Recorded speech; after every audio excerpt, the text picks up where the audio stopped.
North இந்தியாவில் I love Mohammed என்ற ஒரு கோவிலுடைய செவுற்றில் எழுதப்பட்டிருக்கிறது. இந்த செவுத்தில் ஐ லவ் முகமது எழுதியவர்கள் இஸ்லாமியர்கள் தான் என்று சொல்லி அக்கம் பக்கத்தில் இருக்கக்கூடிய பள்ளிவாசல் இமாம்கள் எல்லாம் என்ன செய்கிறாங்க, கைது செய்கிறாங்க.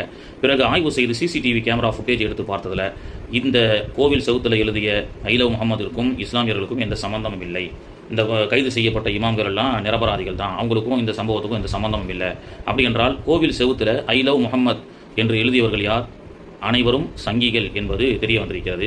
RSS சங்க பரிவார் கூட்டங்கள் இந்த செயலை இன்று நேற்று அல்ல, இது தேசத்தினுடைய பிதா காந்தியடிகளை 1948 கோட்சே என்ற இவர்களுடைய முன்னோன், இவங்களுடைய வழிகாட்டி இஸ்மாயில் என்று கையில் பச்சை குத்தி தேசப்பிதா காந்தியை சுட்டது வரலாறு நமக்கு தெரியும். இந்த வரலாற்றிலிருந்து இன்று வரை இவர்கள் இதுபோன்று செய்துக்கிட்டே இருக்கிறாங்க. அதாவது செய்வதெல்லாம் இவர்கள் தான். யார்? சங்க பரிவார கூட்டங்கள். ஆனால் பழி போடுவது இஸ்லாமியர்களை. ஆனால் என்னதான் இவர்கள் இஸ்லாமியர்கள் மீது பழி போட்டுக்கொண்டே இருந்தாலும் வெகுஜன மக்கள், வெகுஜன சகோதர மதத்தை சார்ந்த இந்து சமயத்தவர்கள் அனைவரும் இஸ்லாமியர்களும் ஒற்றுமையாகத்தான் வாழ்ந்து கொண்டிருக்கின்றார்கள். இவர்களுக்கு மத்தியிலே பிளவை ஏற்படுத்துவதற்கு இது போன்ற செயல்களை இந்த சங்க பரிவார் கூட்டம் செய்து வருகிறது.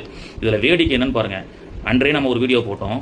நார்த் இந்தியாவில் குறிப்பாக பீகார் போன்ற யூபி போன்ற மாநிலங்களில் படிப்பறிவு என்பது கொஞ்சம் கூட கிடையாது.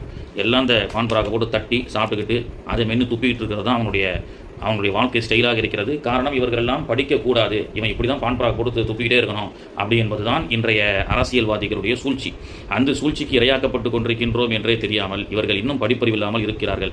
அதற்கு உதாரணம் என்னன்னு சொன்னால், அந்த செவுத்தை நான் இப்போ இந்த இமேஜில் காட்டுறேன். ஐ லவ் முகமது என்ற அந்த ஸ்பெல்லிங்கை கூட இவர்களுக்கு ஒழுங்காக எழுத தெரியவில்லை.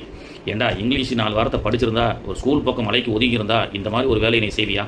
படிப்பில்லாத முட்டா பயல்கள் தான் இது போன்ற காரியத்தை செய்வார்கள். குறிப்பாக இது மாதிரி முட்டா பயல்களினுடைய கூடாரம் என்பது சங்க பரிவார் கூட்டம் என்பது இதன் மூலமாக நமக்கு தெரிய வருகிறது.